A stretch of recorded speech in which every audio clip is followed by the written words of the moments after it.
ප්‍රිය දරුවනේ, අද දවසෙත් මම යසාය පොතේ 62 වෙනි පරිච්ඡේදයේ පළවෙනි පදය ගැන ඔබ සමග කතා කරන්න බලා සිටිනවා. මේ සඳහන් කරනවා දිවිසිවර යසායා තමන් දුටුව යම් කිසි කාරණාවක් නිසා එතුමාගේ උනන්දුවෙන් යුක්ත මැදිහත් කාරකම ගැන කොතරම් උනන්දුවෙන් කටයුතු කරනවාද කියලා. මුරකාරයන්ට මතක් කරන්න කියනවා දෙවියන් වහන්සේ. ඊශ්‍රායල් ජාතිය අනාගතයේ සිදුවෙන්ට යන්නා වූ මහා පරිවර්තනයක් සම්බන්ධව. එනිසා මුරකරුවන්ගේ වගකීම දෙවියන් වහන්සේට මතක් කිරීම කියලා මෙහි සඳහන් කරනවා 6 වෙනි පදේ. ජෙරුසලමේ මුරු පෞර මත ඉන්නව මුරකාරයන්ට කියනවා ස්වාමීන් වහන්සේට මතක් කරන්න කියලා. මොකද උන්වහන්සේ ජෙරුසලම පිහිටවල පොළොවේ ඒක ප්‍රශංසාවක් කරන තුරු නුඹලා නිස්කලංක නොගනිල්ලා කියලා උන්වහන්සේට නිස්කලංක දෙන්න එපා කියලා කියනවා. බලන්න මේ යාඥාකරුවන් මැදිහත් කරුවන්ට මහත් වූ පොරොන්දුවක් දීලා තියෙනවා. අනාගතයේ ඊශ්‍රායලයේ පුදුමාකාර වෙනසක් ඇති වෙනවා. ප්‍රශංසාවක් බවට පත් කරනවා ජෙරුසලම.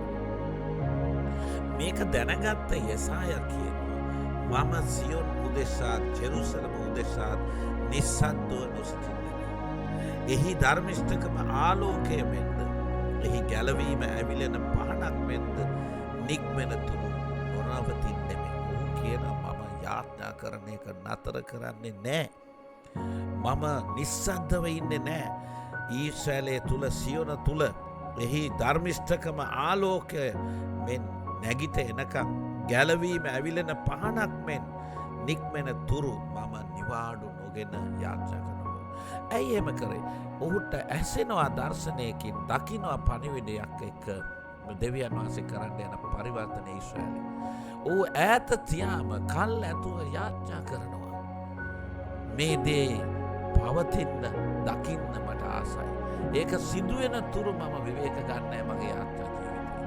කී දෙනෙක් ඔබ සභාව ගැන හිතනවද? යේසුස් වහන්සේ ගෝලයන්ට කිව්වේ ස්වර්ග රාජ්‍ය ඔබ අතරට එන්න කියලා යාඥා. දෙවියන් වහන්සේගේ කැමැත්ත ස්වර්ගයෙන් මෙන් පොළොවේ සිදු කරන්න කියලා ඔබ යාඥා කරන්න. ඒ විට පුදුම දේ සිදු වෙනවා නේ. බයිබලයේ කියන මාර්ගයේ සමතලා කරන්න. යාඥාවෙන් තමයි මනුෂ්‍යයන් ගැලවීමට අවශ්‍ය මාර්ගය සමතලා වෙන්නේ. මනුෂ්‍යයන් ගැන පසුතැවිලීමෙන්. නිසා මම ඔබට කියනවා ජෙරුසලමේ මිදීම උදෙසා යසායා යාඥා කරපු ඒ උනන්දුව වගේ සභාව උදෙසා අපි කොතරම් යාඥා කරන්න ඕන මනුෂ්‍යයන්ගේ මිදීම ගැන. උන්වහන්සේ ලෝකේ මහත් වූ වෙනසක් කරන්න ක්‍රියා කරමින් ඉන්නවා. අපි නිවාඩු නොගෙන මැදිහත්කම් කරමු. ජේසුස් පිටයි.